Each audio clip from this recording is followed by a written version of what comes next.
Welcome to Legacy Conversations, a channel where we preserve military memories and history. Hello everyone, welcome here to Legacy. I'm excited because, when we were in South Africa, we went to different places and we were treated very well. And one of the places we went to was Cape Town, which is not a particularly favorite destination for me. But Rebecca really loved it there very much. And we lived in Simonstown. Had a very nice Airbnb with two wonderful hosts as well. Really great people. And we could look over the bay all the time. And often we would see the Navy ship, the frigate, the SAS Amatola, which would sail out and then sail back in. It was an amazing sight. It was really something which I will remember for the rest of my days. It's very ironic because I wrote a book, I think codenamed Phoenix, where we actually sink that very same ship. Fictional, of course, but there's always a reason why I write these things. I don't write books just for entertainment. I also write books to warn.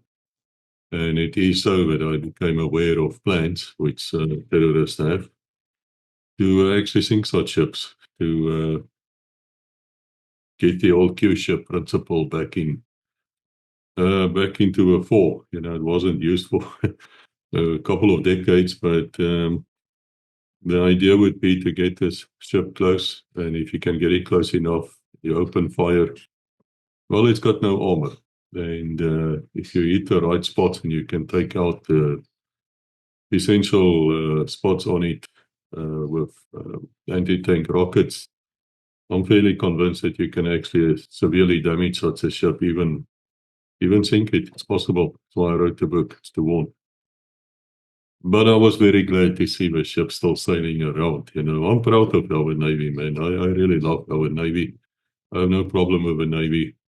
I hear all the rumors, all the stories, and yes, in this series of the Naval Museum, we have Admiral Angel Soderland speaking to us. He's also the man in charge of a submarine, or part of a submarine, SAS Assegai, the old Johanna, as they called her, which is now a museum ship, and it's about to open, probably open by the time you see this video. And if you're ever close to Simonstown Naval Base, please go and look at that submarine as well. It's well worth your time. It's a fantastic effort, and we were really treated well by the Admiral as well as the naval staff.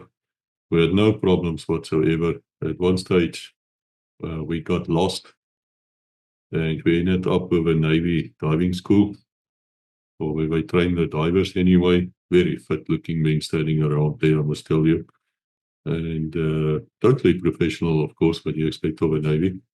And they were very kind, very friendly, even at the gates. Everybody was just thoroughly military professionals. There's no other word for it. There's fantastic people.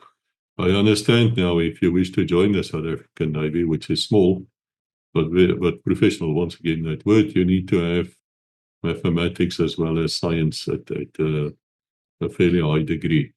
Otherwise, they won't even look at you. And of course, to go onto the ships, or even more than that, the submarines, and so you really need to be something very special. But we were there to record the Naval Museum, and they had absolutely no problem with us. In fact, they gave me a whole bunch of mementos, which I will at the future show you in another video, because I still have to frame it and put it in my study and everywhere. It's like really nice little gifts and things we got as we went along. And we decided that we're going to make very short clips, 10 minutes, 12 minutes, sometimes a little bit less even, to show you different parts of a Naval Museum at Simonstown. And I did that on purpose, and I did that because I want to get you to go there. I don't want to show everything in one video, and it is very nice, and we don't get the publicity for the museum, which we actually want to get. And so the Admiral was kind enough to stand there right next to the exhibits, and he would explain to us what it's about. I think at some stage I started annoying him because I kept on saying that I donated 500 rands, and I expect you people to match me doing that. And if you can, of course. Just to raise funds. Because, guys, I've been to several museums now. I've been to the one in Tetsolo or Tetsong, as we call it, at Saxon World in Johannesburg. I've been at the SAF in Port Elizabeth. I've been at the SAF in Swartkop. And we made fantastic videos, which is going to come out. And, they all say to me the same thing. They say, Koos, you know what? We don't really get the support what we should get from government, and they have other priorities, which we understand and respect. Therefore, it is up to us as veterans and as those who care to do something. And to do something means to donate money or to donate your time or donate your skills. If you want to go to one of these museums and assist, then please contact these people. Their details would be in every single video where we talk about that particular museum. Just get involved. You can't sit back here and not get involved. You have to volunteer now. You have to stand up, because this is your heritage. This is the actual machines and actual history. You can stand there and you can actually touch them. It is fantastic. And of course, those of you who've seen Rebecca's video, which she made, where we spoke about South Africa until she left on the 10th of December to come back home here to Thailand. I was still another 6 weeks in the country. She, she sort of didn't mention it, but I made sure to mention it. As you walk into the Naval Museum downstairs, then you'll see there's like an air raid bunker. Yeah, go and look at that thing. Very, very fascinating things happen in that air raid bunker. Go there, and then if you survive it, just crawl out and then go to the actual museum, which is 2 buildings, which is, once again, for South Africa, actually weird, because you're talking about 300-year-old buildings there, at least, if my mathematics isn't completely wrong, which it might be, but it's old. But the Admiral is explaining all these things. I also decided I'm not going to make a separate video for every one of these short clips. So you're going to see the same video with me in every one of the clips, because I have the same message anyway, and it's probably longer than the actual clip, or about the same in length. Please forgive me. We are really, really busy here with videos and editing, and we are being swamped, which is a very good thing, and I'm very grateful, and all honor to God, not to me, that we are privileged to bring you the South African military history in a video format. We're really, really privileged to do that. But anyway, to make a long story short, let's quickly see what our sponsor has to say, Vic. Because as you can imagine, it cost a bit of money to make these videos. About 90,000 rands, actually. That's what we spent while we were there, including the aeroplane tickets, things like that. There's something I want to bring to your attention, and that is George M. James. That's an author. And he wrote many, many books, dozens of books, and all of them has to do with South African military, has to do with espionage, counterterrorism, that type of thing. And each of those books are written with a specific purpose. And there are 53 of them. And George M. James has been a sponsor of this channel like in forever, since the very first video came out. So whatever George M. James books you buy, come back to Legacy. And they are available on audio, they're available on Kindle, they're available in paper, hardcover and softcover. All of them are available on Amazon. Some of the books are available in South Africa as well, in softcover. And I'll leave the details here. I urge you to have a look at it. Go to the website, have a look at the website, and I'm sure you're going to discover marvelous things there. I can be very blunt to you. If you like Legacy, if you want to support Legacy, want to support us in what we do, then please go and look at the George M. James books. Get hold of them. You're going to learn things which you didn't know. And a lot of the things we've discussed on Legacy has also come out in those books. And what is fascinating, those books were written before Legacy came. So they were deeper knowledge than what I think most of us would realize. So again, guys, George M. James, go and look at it.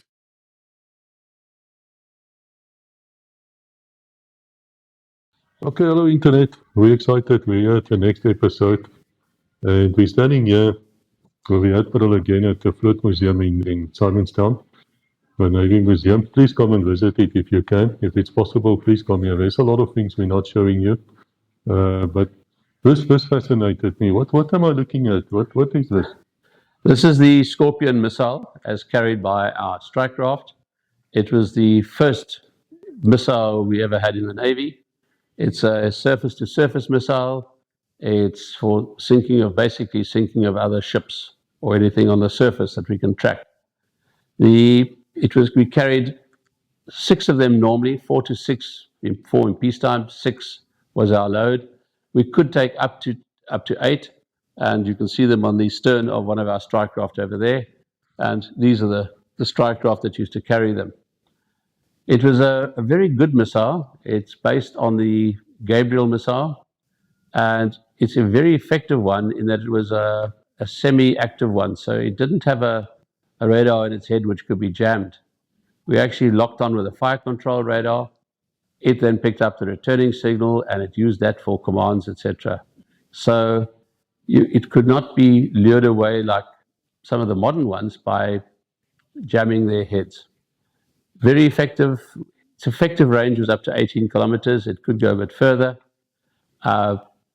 We fired them regularly on targets, and the first firing was on one of our old destroyers, the JVR, but it was never fired in anger. The once was selected during an operation in case of a suspicious vessel, but was quickly identified as friendly and was stopped.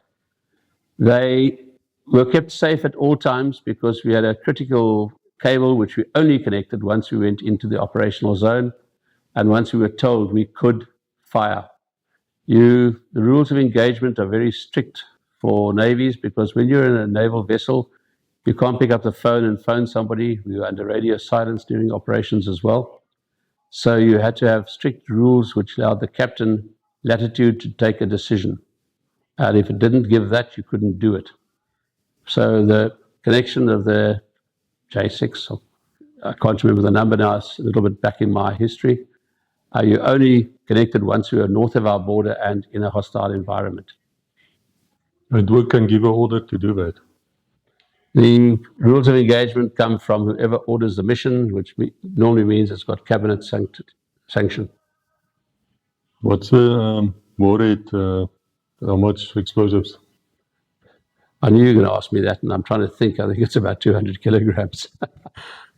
Yeah, well, it's a lot because we've seen on TV, we've seen this thing really knocks out the ship. I mean, this is a serious missile. Yeah.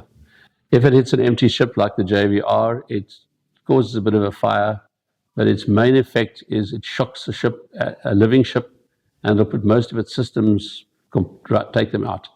And this is shown during the Falklands War, when the two British vessels got hit by Exocet missiles, which is the equivalent in many ways. And they eventually sank. They took all their systems out.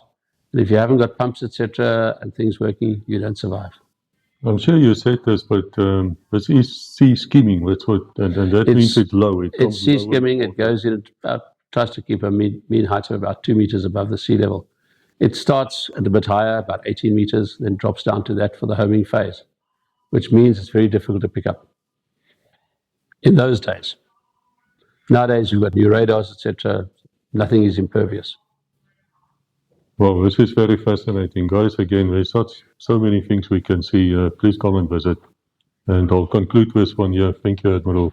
This was fascinating for me to actually see, man. They can actually touch one. You're not supposed to touch it. But it's fantastic. Thank you.